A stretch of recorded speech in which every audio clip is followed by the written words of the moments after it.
ভাগনাকে দারুণ লাগছে দেখতে।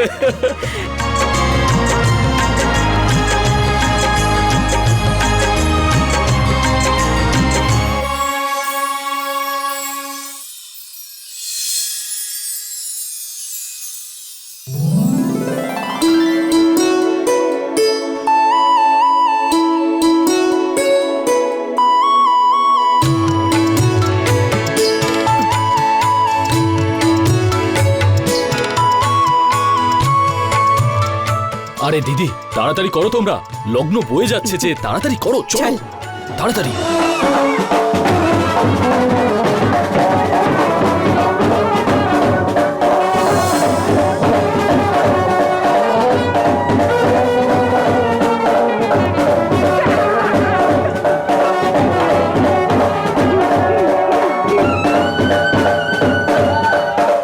দাদা চিন্তা করিস না, আমি তোর বউকে নিয়ে আসছি।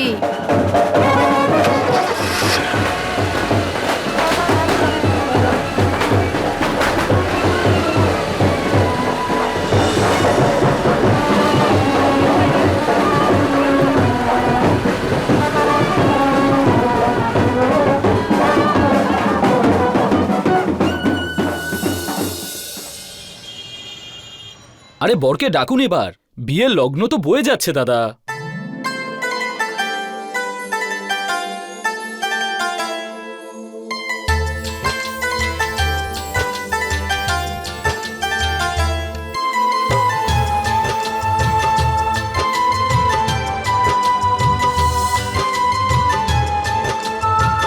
কনেকে নিয়ে আসুন।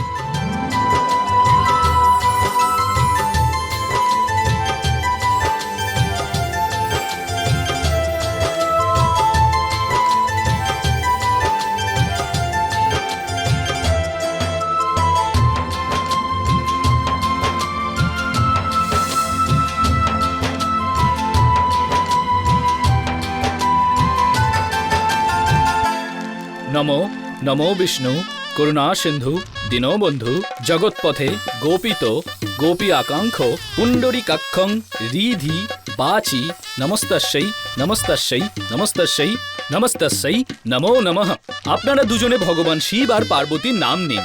ওং নমঃ শিবায়, ওং নমঃ শিবায়, ওং নমঃ শিবায়। হে ঈশ্বর আমাদের আশীর্বাদ করুন। ফুলটা সামনে দিয়ে দিন দুজনে। আপনারা দুজনে এবারে দাঁড়িয়ে পড়ুন আর একে অপরকে মালা পরান।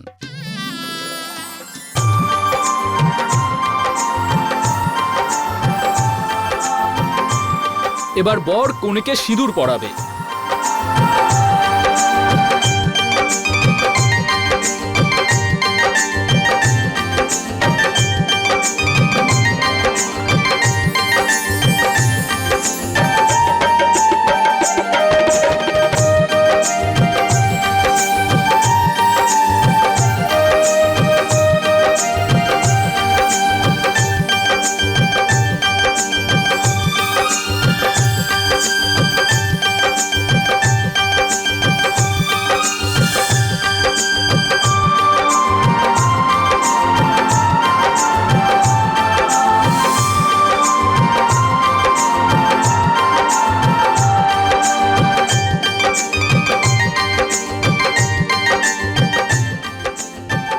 এই বিবাহ সম্পন্ন হলো।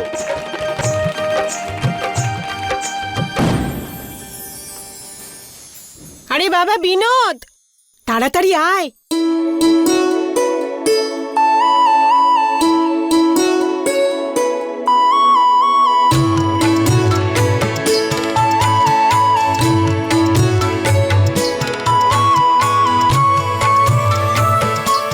বৌমা, ডান পা দিয়ে ওটা ছুঁয়ে ভেতরে এসো। হুম,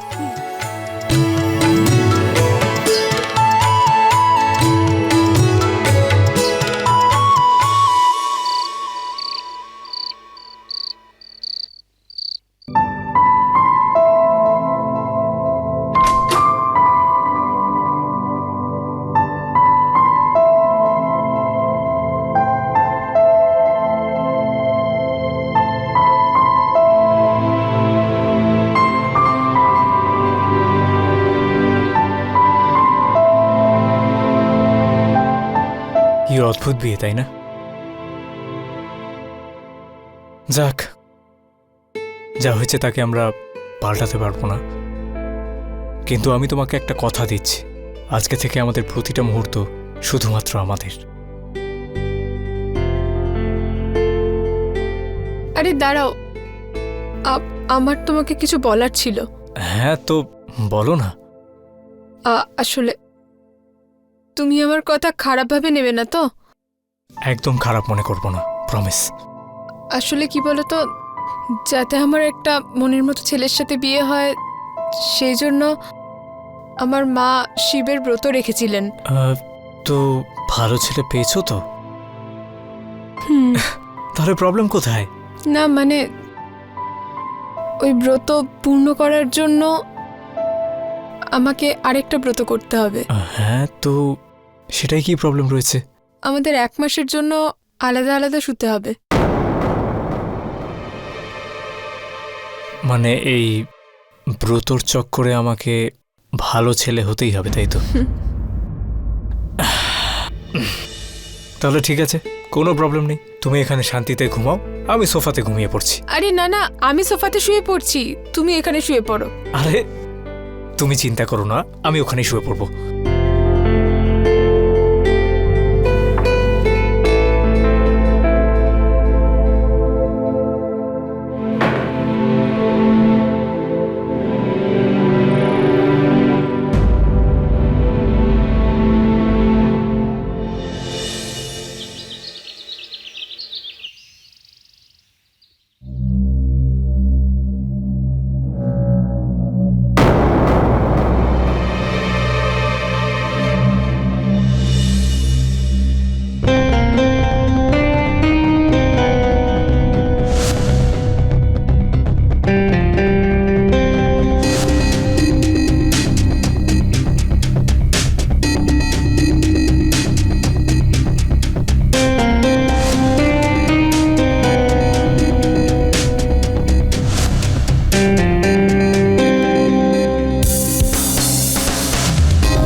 আরে তুমি বৌমা, কি দেখছো?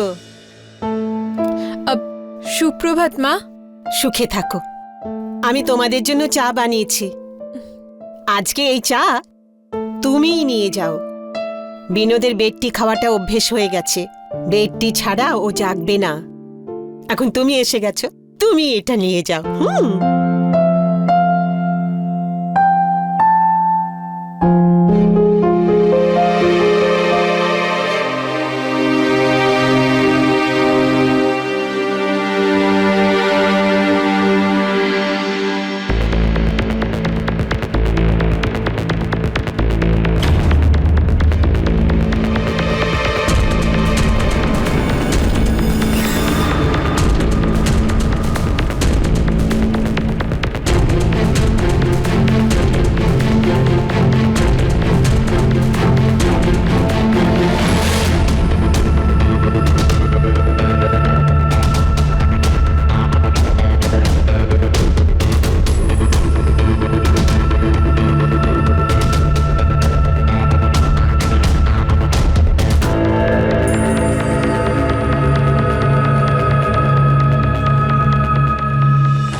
আরে বৌদি, তুমি?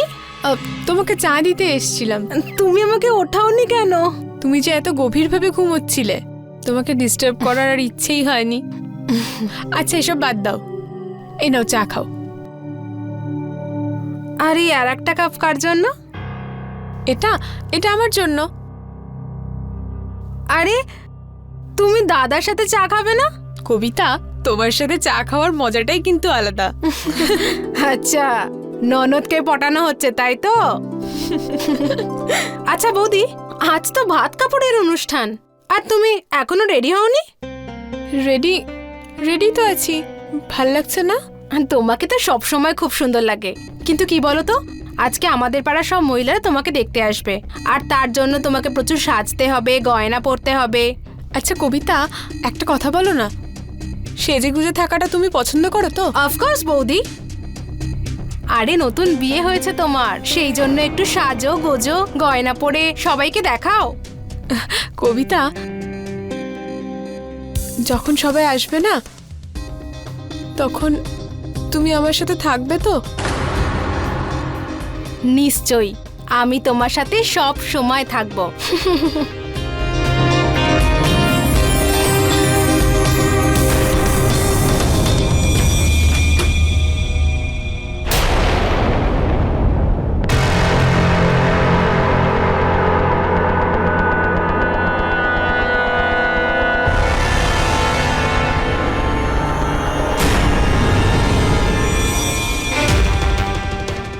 বিনোদ, বিনোদ ওঠ, বিনোদ ওঠ। কটা বাজে মা? 8টা বেজে গেছে। আর একটু ঘুমোই, দাঁড়াও না। বিনোদ তুই ওঠ, তোর সাথে আমার কথা আছে। একটু চা তো দাও। চা আমি সোনিয়াকে দিয়ে পাঠিয়েছি, কিন্তু ও আনেনি এখানে। কবিতার ঘরে বসে ওর সাথে গল্প জুড়ে দিয়েছে। তাই? আরে ও হয়তো আমাকে তাড়াতাড়ি ডাকতে চাইছিল না, তাই। আচ্ছা একটা কথা বলতো, তুই সোফায় কেন ঘুমিয়েছিস? মা, ওই আমি ওখানে ঘুমোতে পারছিলাম না। সত্যি কথা বল আমাকে, কি ব্যাপার? মা ওই যাতে আমার একটা মনের মতো ছেলের সাথে বিয়ে হয়, সেই জন্য আমার মা শিবের ব্রত রেখেছিলেন। তো প্রবলেম কোথায়? ওই ব্রত মাসের জন্য আলাদা আলাদা শুতে হবে। গীতাদি তো আমাকে এইসব কথা বলেনি একবারও। তো মাও সবই কি তোমাকে বলবে? আর আমাকে তো বলে দিয়েছে, কি যায় আসে? না, আমি ওনার সঙ্গে কথা বলবো, চল ফোন কর। মা কি কথা বলবে তুমি বলো তো? হ্যাঁ, আর উনি কি ভাববেন যে আমরা ওনার মেয়েকে বিশ্বাসই করি না? আর একটা মাসেরই তো ব্যাপার, ছাড়ো না।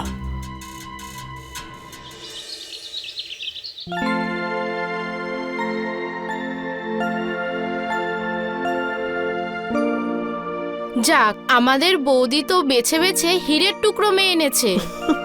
কিন্তু বৌদি, এরকম প্রথা প্রথমবার দেখছি। এই বিয়েটা তো হলো আপনার ছেলের, কিন্তু বৌদি বিয়ে করে আনলো আপনার মেয়ে। হ্যাঁ, এটা তো অদ্ভুত ব্যাপারই, কিন্তু এটা আমাদের গ্রামের বহু পুরনো নিয়ম। আমাদের গ্রাম দেবতা কোনো কারণে অবিবাহিত ছিলেন, তো ওই গ্রামে কোনো ছেলের বিয়ে হতে তিনি দিতেন না। যখনই কোনো ছেলে নিজে বিয়ে করতে যেত, তখনই ওর উপরে অভিশাপ লেগে যেত, আর গ্রামবাসীরা ওই ছেলের প্রাণ বাঁচানোর জন্য মেয়ের সম্বন্ধ ননদের সাথে ঠিক করে বিয়ে দিতে লাগলো। তারপরে ওই গ্রামে আর কোনো অঘটন ঘটেনি। ননদ বর রূপে সেজে উঠত, তারপরে সে মেয়ের বাড়িতে যেত, ওকে বিয়ে করে নিয়ে ভাইয়ের জন্য বউ নিয়ে আসতো। খুব অদ্ভুত প্রথা তো। অদ্ভুত কেন? তখনকার দিনে তো রাজা মহারাজারা তাদের তলোয়ার পাঠিয়ে বিয়ে করতেন, তার বেলা সেই বিয়েকে কিন্তু আজও মানা হয়। তাহলে এটা নয় কেন? আর যখন আমাদের বৌদির এই প্রথা নিয়ে কোনো সমস্যা নেই, তাহলে আর কথাই নেই। কি বৌদি, তোমার কোনো প্রবলেম আছে? একদম না। মা, গৌতম এসে গেছে। নমস্কার। আচ্ছা বৌদি, আমরা নমস্কার। এলাম তাহলে। আসুন আসুন। আরে কেমন আছো? আসুন, আসুন, ভালো আছো? বসুন। বসো বসো। বসবো পরে, চলো। আগে বৌমার মুখটা দেখে নি।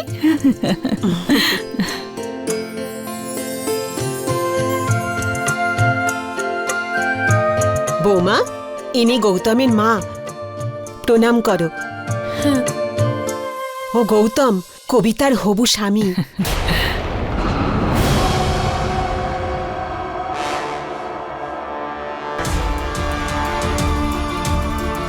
আরে কবিতা, চা নিয়ে আয়। হ্যাঁ মা, আমি এক্ষুনি নিয়ে আসছি।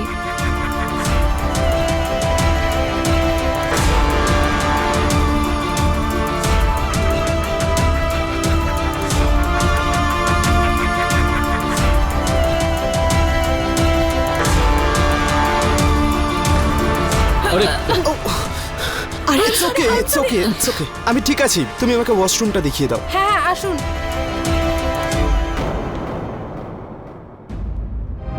ভারতবর্ষ বিভিন্ন সংস্কৃতি আর বিভিন্ন ভাষার একটা দেশ। আমাদের দেশে প্রতিটি কোণায় একটা নতুন সংস্কৃতি, একটা নতুন রং দেখতে পাওয়া যায়, যাদের নিজস্ব কিছু প্রথা, নিজস্ব কিছু নিয়ম রীতি থাকে। আজ আপনাদের জন্য আমরা এরকমই অদ্ভুত একটা প্রথা নিয়ে একটা অদ্ভুত গল্প শোনাতে চাই। নমস্কার, আমি গিরিশ জৈন। আপনাদের স্বাগত জানাই ক্রাইম অ্যালার্টের এই নতুন এপিসোডে। একটি মেয়ে বর সেজে নিজের ভাইয়ের জন্য বউ আনতে গেল। আজ্ঞে হ্যাঁ, এই অদ্ভুত প্রথার মাধ্যমেই সোনিয়ার বিয়ে কবিতার সঙ্গে হয়েছিল। একটা এমন প্রথা যাতে ভাইয়ের বিয়ের সময় বোনকে বর সাজিয়ে পাঠানো হয়, যাতে ভাইয়ের ওপর কোনো বিপদ না আসে। আর ঠিক এটাই হয়েছিল কবিতা আর সোনিয়ার সঙ্গে। সোনিয়া বিনোদের স্ত্রী ছিল, কিন্তু ও ভালোবাসত কবিতাকে, আর এমন পর্যায়ে যে ও এক মুহূর্তের জন্য কবিতার থেকে দূরে থাকার কথা কল্পনাও করতে পারত না। এখন এটাই দেখার যে সোনিয়া কি কবিতার প্রতি ওর এই ভালোবাসা ওকে বোঝাতে পারবে, আর কি হবে যখন সোনিয়ার এই মনের কথাটা সবাই জানতে পেরে যাবে। চলুন দেখি। এই কবিতাও না না নিজের খেয়াল রাখে না নিজের ঘরটার খেয়াল রাখে। দেখো কিরম সব ফেলে রেখেছে ঘরে। কিন্তু কোনো ব্যাপার না, এবার আমি চলে এসেছি না, আমি সব কিছু গুছিয়ে রাখবো।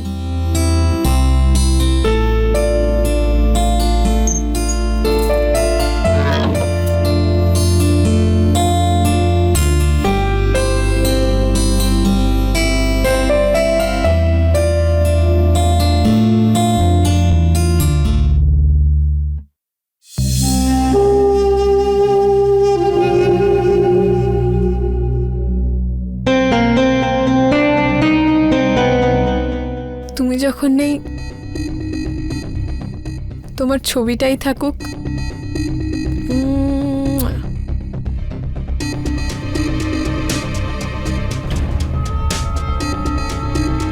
আরে বৌমা, কবিতার ঘরে তুমি কি করছো?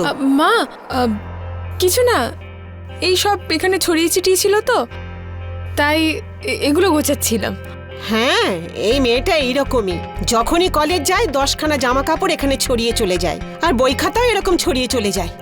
কতবার বলেছি শ্বশুর বাড়িতে যাবি, এরকম অগোছালো কাজ চলবে না, কিন্তু ওর শেখার কোনো ইচ্ছে আছে?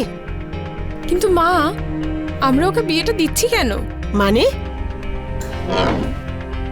মানে মা, আমরা ওকে ওই জায়গায় কেনই পাঠাবো যেখানে ওকে দুটো কথা শুনতে হবে? আমরা তো ওকে সেখানেই রাখবো যেখানে ও রানীর মতো থাকবে, তাই না? হ্যাঁ, এই জন্যেই তো গৌতমের মতো ছেলে খুঁজেছি। থাকে সব বাদ দাও, আজ তোমাকে রান্না পুজো করতে হবে, সবার জন্য খাবার বানাবে। বিনোদ মিষ্টি খুব পছন্দ করে, হালুয়া আর পায়েস বানিয়ে দাও। আর কবিতার পছন্দ? কবিতার কথা ছাড়ো, বিনোদ তোমার স্বামী, ওর খেয়াল রাখো। আমি এটা বলতে চাইনি মা, আমি এটা বলতে চাইছি যে আমার তো সবার পছন্দই জানা দরকার না। আমি সবার পছন্দেরই কিছু না কিছু বানিয়ে নেব। আপনি আমাকে সবার পছন্দই বলে দিন। হ্যাঁ, বিনোদ মিষ্টি পছন্দ করে, কবিতা বিনোদের একেবারে উল্টো, ও ঝাল পছন্দ করে। আর আমার কথা, আমি তো সবই খাই।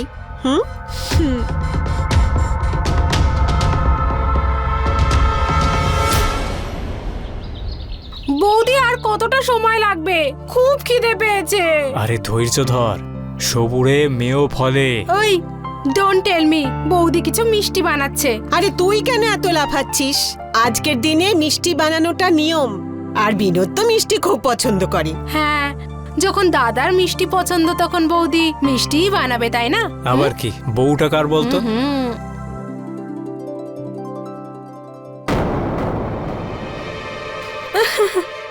ও ওয়াও বৌদি, দারুণ জিনিস, আমার ফেভারিট। কি হলো মা, আপনিও নিন না। বৌমা, তোমাকে আমি মিষ্টি বানাতে বলেছিলাম না? ও হ্যাঁ, আমি তো ভুলেই গেছি। আরে এইটা কি করে ভুলে গেলে? আমি বলেছিলাম না বিনোদের মিষ্টি খুব পছন্দ। সরি মা, আমি এক্ষুনি বানিয়ে দিচ্ছি। আরে কোনো ব্যাপার না মা, আমি আজ এটাই খেয়ে নিচ্ছি। কিন্তু না, আজকের দিনে বৌমাকে মিষ্টি বানাতে হয়। ছাড়ো না মা, নতুন বউ যেটা চায় সেটাই বানানো উচিত, অন্যের ইচ্ছে অনুযায়ী নয়। আরে বাহ, এটা তো সত্যিই খুব টেস্টি হয়েছে। তাই না? বৌদি, তুমি না রান্নাটা ফাটিয়ে করো। Thank you, love you.